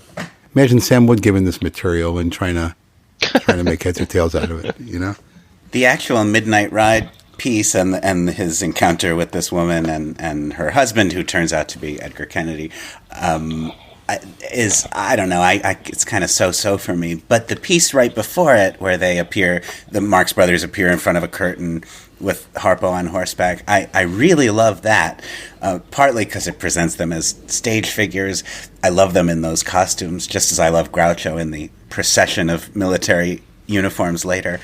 And Groucho's line, "The enemy is coming from afar with a hey nani nani and a hot cha cha," is one of my favorite Groucho lines. It's certainly not the wittiest material he was ever given, but it's very representative of him.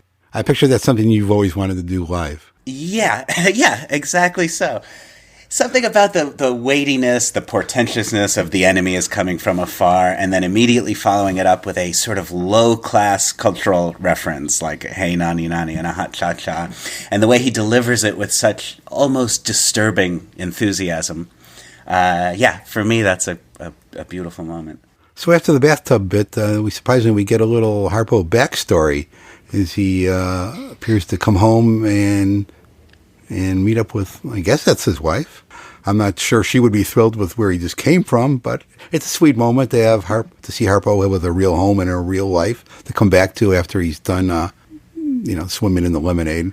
Is that what you think's happening there then? I know that's what Alan Aylis says, but I always thought that was just him being charming and English and sweet. I thought he just chanced upon another attractive girl and got a little bit luckier this time. I interpret it as him coming home. I don't know, but I just find it all sweet. And of course, the sweetness is undercut by the fact that Harpo would like to sleep with the horse more than the lady. And I think that's a wonderful Harpo moment. I just think somewhere sometime in like the 1960s or something, some terrible mistake was made, and that scene was removed from the MGM film it came from, and swapped with the Searching the Strong Man's Room, which was taken out of the Paramount film that came from, and somehow those two scenes migrated. It just seems like pure MGM drivel to me, that whole lengthy bit. But that's fine. Yeah, and Harpo sleeping with the horse, that does remind me of a Jerry Springer episode that I once worked on. But I'll get into that at some future point. Finally, we're into our war climax. By the way, we're still not 100% sure exactly which side Ciccolini and Pinky are on. It's never really made clear, as they seem to be vacillating depending on the scene. I love Chico's eeny-meeny counting. in spot. Ones are twos are zigzags there. Pop dive and you get 10 light half. Hair 'em, scare 'em, mites and tear 'em. Tor. I did it wrong. It's another little bit that gives a lot of fodder to those who want to see this as an intentional political satire. The way Harpo is so, unfairly chosen as the one to go to war, and then is immediately told, "You're a brave man." That is one of the times the movie lurches a little bit closer to something that feels. Yes, and like thinking satire. what a sucker you are. That bit particularly, yeah. Yeah, right. Also, a nice bit where Harpo leaves a dusty handprint on Margaret Dumont's backside. It's very, very easy to miss. He's trying to push her out the door, isn't he? And she kind of looks behind her as if to say, "Get your hands off my ass." And he leaves a dusty handprint there, which he then points to and laughs, which is very nice. And like all the other scenes in the film, there are quite a bit of moments that have been cut out. When Groucho has the vase stuck on his head, and Harpo puts a firecracker under it, you see that there's now a rope around the vase, and yes, Chico is holding on the other end, apparently the remnant of some cut gag of them trying to pull it off. Yeah, I'm sure there's probably loads of stuff cut from there because you can't tell because of the nature of how it's assembled anyway. They probably just took their pick from 3 times as much stuff, I suppose. When the dynamite explodes and the urn is shattered, it's one of very few shots we've ever seen of Groucho in a film without his glasses, because I guess he can't have his glasses on under that vase. That only happens once in a while. Full makeup, no glasses. So let me ask you guys something. Who is it that shoots Groucho in the butt? For years, I looked at this film and I assumed it was Maggie, because she's right behind him fiddling around with a rifle, and it looks like I always thought it just accidentally went off and shot him in the butt. But watching it again yesterday, I see a Sylvanian soldier actually pops out of nowhere, aims his rifle, and shoots him. I mean, like from 10 feet away, hits him in the butt. Not exactly the best shot in the world, but I misinterpreted it all these years. It's good to be set straight. I missed that. I missed it completely as well. Yeah, interesting. Finally, the Sylvanian troops appear to have broken through, but the boys clobber them one by one as they enter. And when Trentino appears, they wedge his head with the pieces of wood and start pelting him with fruit. And Groucho says like 2 or 3 times anyhow. He says, "Trentino, eh?" I don't know what that is. He keeps I think saying McCarey had some of those wild lines on the cutting room floor and just randomly put them in. Mrs. Teasdale yells, "Victory is ours!" Apparently, a war is over when you belt the opposing ambassador with fruit. I get that signals the end of the war. Well, he surrenders, doesn't he? Trentino's, "I surrender." Okay. Don't throw any more peaches at me. At least make them more ripe so they're not so hard. Yeah. Yeah, that's a good point, actually, isn't it? Leo McCarey, of all people, has avoided anything going splat there. None of that fruit is squidgy. Mm-hmm. On that same line of thought, when Mrs. Teasdale starts singing "Hail Fredonia," the boys turn and start heaving fruit at her. But notice that even though they're 10 or 15 feet away from her, none of the fruit actually hits Mrs. Teasdale. They were very accurate. They were able to throw it and just miss her, and it is real. Seems to be real fruit hitting the wall there. And it is a final gag worthy of the film. It's not another needle in a haystack. Oh yes, moment. absolutely. Yeah. The way they turn on her, that is genuinely funny, and it is a good cap for all that's come Yes, before. I think so. Yeah. And we fade out, and Matthew just sits there. Whereas the rest of us get up and dance about how much we love it. As everybody in the auditorium raises to their feet and claps, I sit on my hands and bite my lip and look cross. But actually, back in the day, reviews were like more mixed than ever. Many did rave about it, but there were still quite a bit of dissenting opinions. And even many who liked it said that it really wasn't among their best. 1933 was just not the best year to put out a film of this nature, and certainly had something to do with it. Yes, partly that, and also, of course, as we've said many times, these were films you saw once, and what you carried with you is your memory of it. So whatever you think of Coconuts looking at it now, if it's the first Marx Brothers film you ever saw, my God, can you imagine? And similarly, if Animal Crackers was the second and Monkey Business was the third, people were just getting more used to them, I think. To be fair, the opinion on the film evolved pretty quickly, and by the 40s and 50s, it was as well respected and highly regarded as pretty much anything from their heyday. And by the mid-60s, it was slowly supplanting A Night at the Opera as their masterpiece. And, those two still fight it out. But we should address the fact also that it was never a bomb financially, like legend has it. Matthew? Yes, well, the general idea that they lost their Paramount contract, that they were let go of because the film was unsuccessful, is the myth, isn't it? I mean, it didn't do as well as hoped.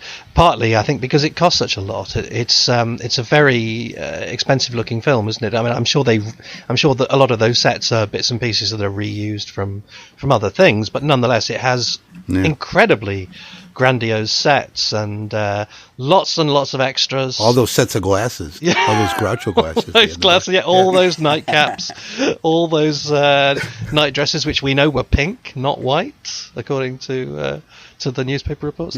But yeah, loads of extras teaming about, loads of costume, which the other ones didn't particularly have, military and regal costume. It's just a very grand production.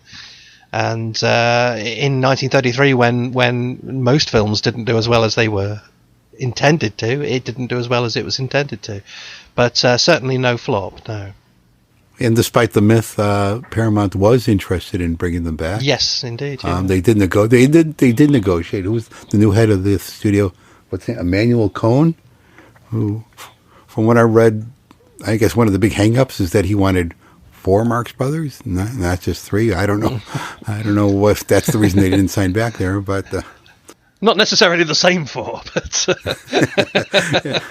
yeah. So we should. Yes, when this film faded to black, so did the film career of one Zeppo Marx. And you have to wonder exactly when he made the decision. Was it when Frenchie died? Frenchie died the previous spring, while the film was still in development and in flux. He knew that his family obligation was done, and maybe he knew that when the Paramount contract was over, that he was going to flee.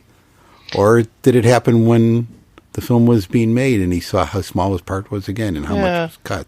I just wonder if there was any resistance at all from the other 3. I mean, obviously we know he doesn't contribute anything, but we do definitely get a sense that the concept of the 4 Marx Brothers was genuinely they were very reluctant to let go of that, and I wonder if any of the other 3 did try and talk him out of it, or thought that it would jinx it in some way to lose that 4th person. It's a shame that he was so unforthcoming later in life, because unlike Chico, he was around to be interviewed, and he was interviewed a little bit, but famously reluctant to talk about a subject which he clearly found utterly tedious. I tend to think that the moment he decided to leave the act was when he started reading the newspaper and saw what was being written about him.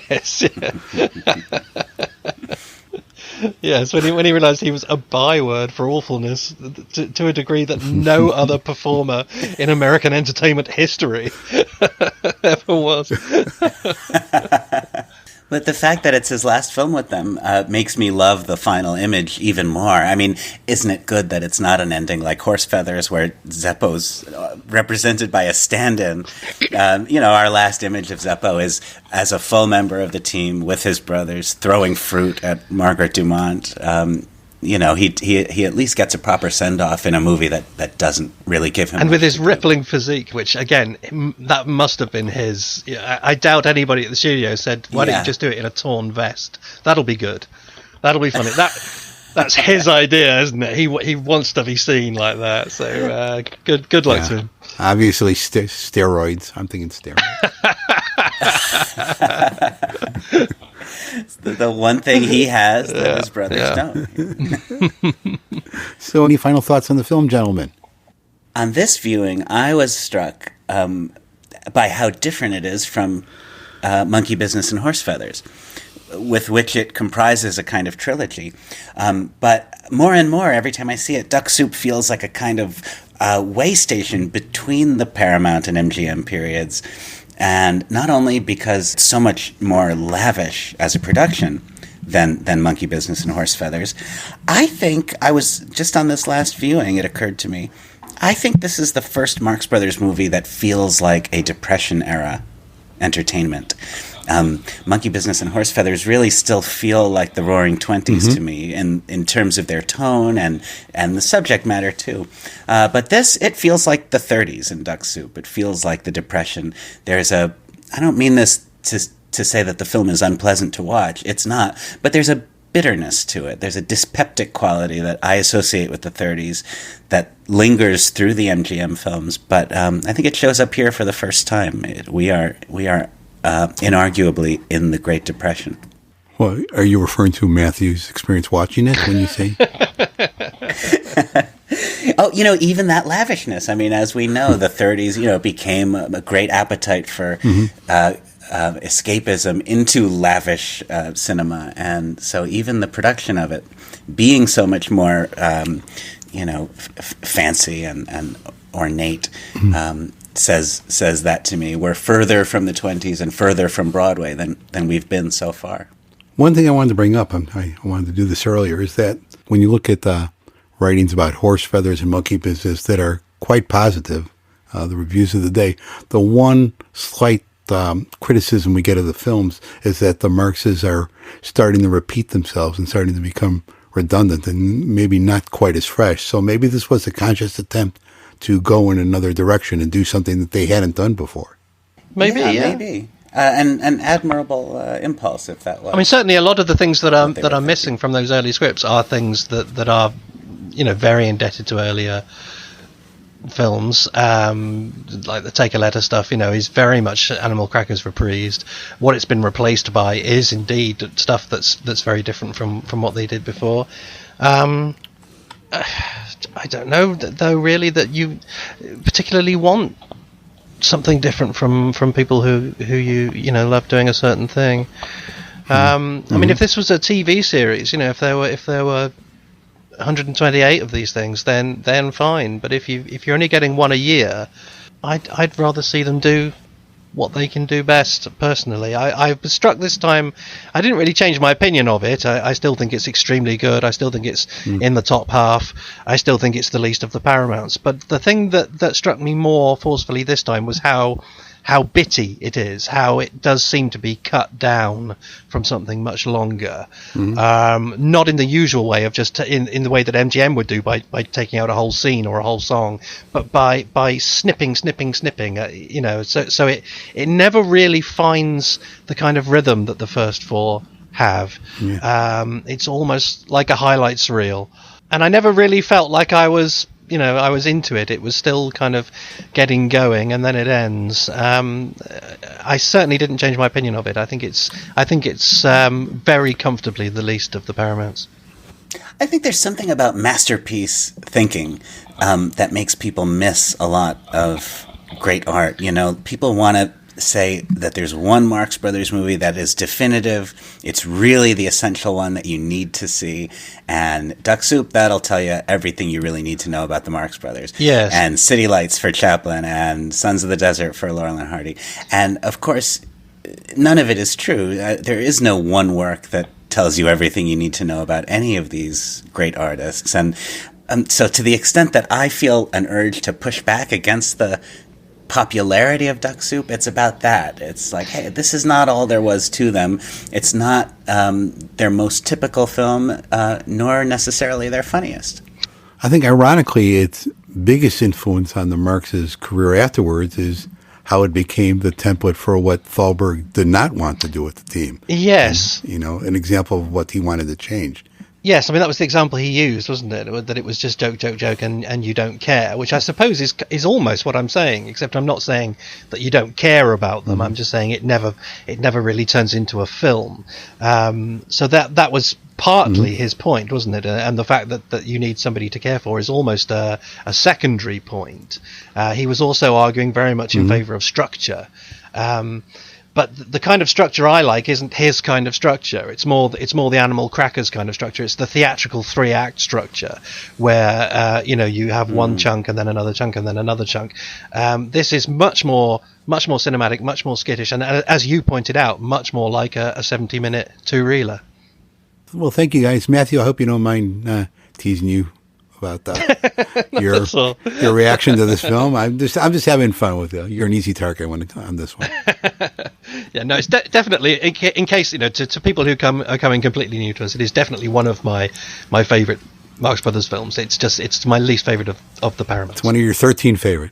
It's number 6 after Opera and the other Paramounts. Okay, that about does it for this episode of the Marx Brothers Council podcast.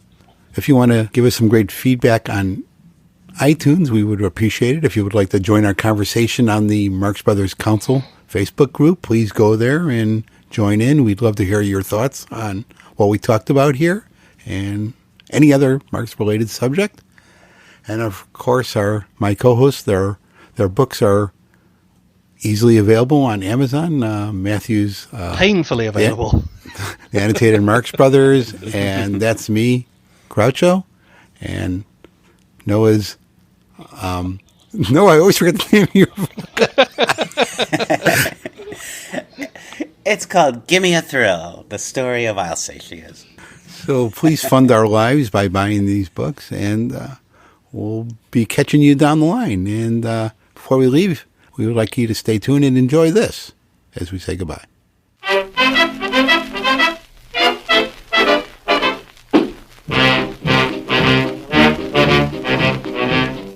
I went hunting one fine day, and my bullets were made of lead. It was bing, bang, bing, and a boom, boom, boom, and the big bad wolf was dead. Oh, I took my gun and I went like this, and I shot him right through the head. It was bing, bang, bing, and a boom, boom, boom, and the big bad wolf was dead. Tra-la-la-la-la-la-la, we won't worry anymore. Tra-la-la-la-la-la-la, no more wolf at anyone's door. Now we can go out and play and earn our daily bread. 'Cause I bing, bang, bing, and I boom, boom, boom, and the big bad wolf was dead.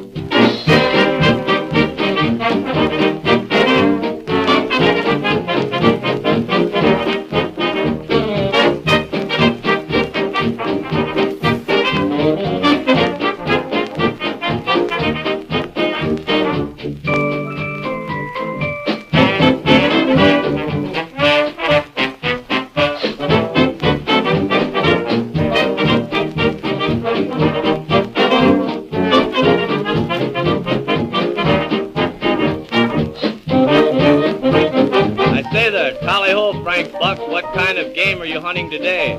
Hunting tiger or the lion doesn't call for nerves of iron. It seems quite a sissy sport to me. To me it never did seem fair to take advantage of a bear or chase a little fox up in a tree. Once I heard the tally-ho and then a hunting I did go. I wore my hunting lid. And let me tell you, stranger, that I saved the world from danger when I hunted what I did. We were drinking all night long and the drinks went to my head. It was drink, hearty pal, and here's to you, and the big bad wolf was dead. Oh, I took my glass and I drained it dry and my pals took me right to bed. It was good old state and a long-lived Ben, and the big bad wolf was dead. Vo-de-oh and ho-de-ho, we won't worry anymore. Skid and scat and a hidey-hee, no more wolf at anyone's door. Now I can go out and sing and cool my fevered head. 'Cause we tilted him up and we poured him down, and the big bad wolf was dead. I sure am glad the big bad wolf am dead. Now let's swing out.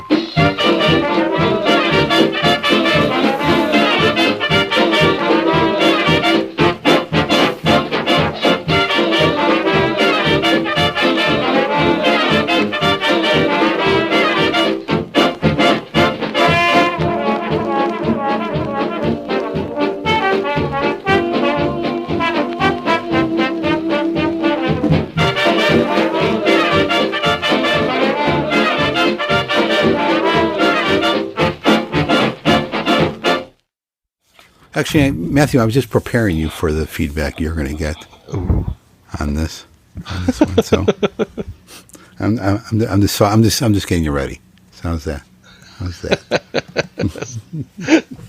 I'm ready. Bring it on.